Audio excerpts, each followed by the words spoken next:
Hai, Assalamualaikum. Hari ni saya buat sizzling yimi ala-ala yang kita makan di food court tu, tapi tak kurang sedapnya walaupun hanya menggunakan kuali biasa sahaja. Mula-mula kita akan sediakan bahan-bahannya dulu. Saya gunakan 2 inci halia. Saya hiris secara kasar bersama dengan 6 ulas bawang putih. Bawang putih ni kalau yang bersaiz besar, anda boleh gunakan antara 4 hingga 5 ulas pun dah cukup. Saya akan cincang secara dadu, cincang halus ya. Kita akan gunakan untuk menumis nanti.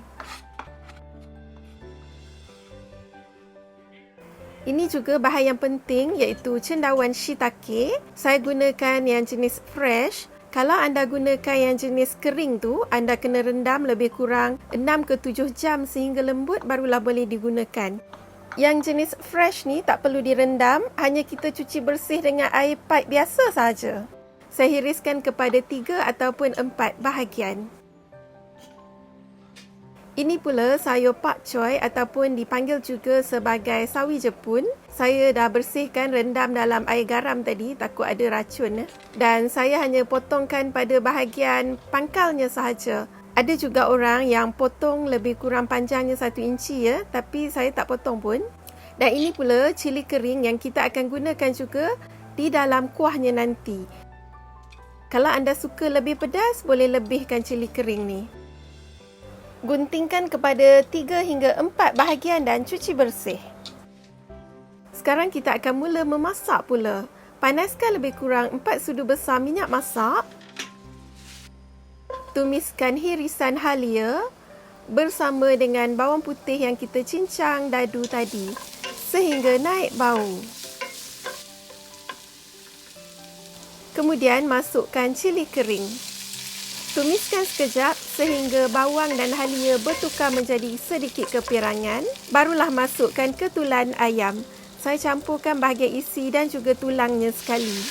Dan ayam ni saya potong lebih kurang besar 1 inci sahaja. Bila ayam tu nampak kecut sedikit, masukkan 1,5 liter air, anggaran 6 hingga 7 cawan. Dan biarkan mendidih sedikit, barulah masukkan cube patis ayam. Seterusnya, masukkan kicap lemak manis. Saya masukkan 1/4 cawan. Bersama dengan 2 sudu besar kicap pekat. Kicap pekat ni, dia tak ada rasa, dia untuk menggelapkan warna kuah tu saja. Saya masukkan juga 2 sudu besar kicap cair. Kicap cair ni pula rasanya sedikit masin, jadi tak boleh masukkan banyak. Kalau anda tak ada kicap cair, tak letak pun tak apa. Saya masukkan sekali 2 sudu besar sos tiram. Kuah ni saya masak banyak untuk antara 4 hingga 6 orang makan. Seterusnya, 1 sudu besar serbuk lada hitam untuk rasa yang sedikit pedas bersama dengan anggaran 1 sudu kecil serbuk lada putih. Garam ni jangan letak banyak sekaligus sebab tadi sos tiram dan kicap tu pun dah masin. Letakkan sedikit dulu, nanti kita rasa kemudian. Dan gula ni pula bukan untuk manis tapi untuk seimbangkan rasa. Seterusnya, masukkan cendawan shiitake. Biarkan mendidih sekejap. Waktu ni anda boleh sambil-sambil rasa, apa yang tak cukup anda boleh tambah. Sementara tunggu kuah tu mendidih, saya akan buatkan bancuhan air tepung jagung bertujuan untuk memekatkan sedikit kuah nanti. Tepung jagung ni campurkan dengan sedikit sahaja air dan kacau hingga sebati. Kuah kita telah pun mendidih. Sekarang kita dah boleh masukkan air bancuhan tepung jagung tadi. Kacau dan biarkan mendidih sekejap lagi. Bila rasa kuah ni telah pun sesuai dengan selera dan secukup rasa mengikut selera anda, akhir sekali kita akan masukkan pula minyak bijan lebih kurang 1 sudu besar untuk menaikkan aroma.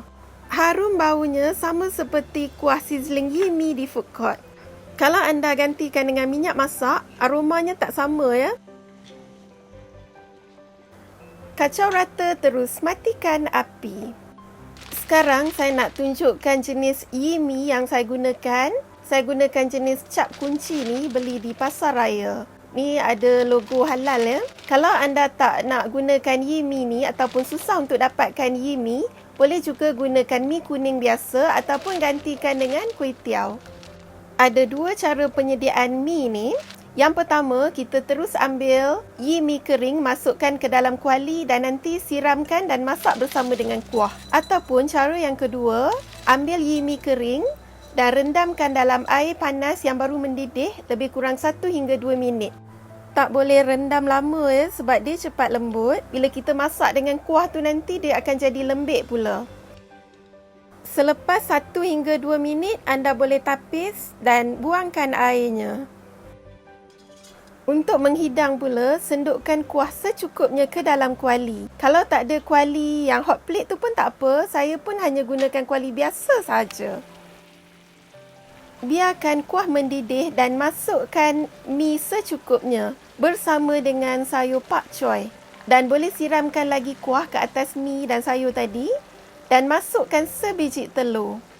Selepas kita dah masukkan telur ni, tak perlu tunggu lama lagi. Bila nampak bahagian telur putih tu mulai masak sedikit, boleh terus matikan api dan sedia untuk dihidang. Sizzling mi ni memang tak pedas. Hanya pedas tu datang daripada potongan cili kering dan juga serbuk lada hitam dan lada putih tadi. Kalau anda suka lebih pedas, boleh hiriskan cili padi ataupun dimakan bersama dengan cili jeruk. Selamat mencuba semua. See ya!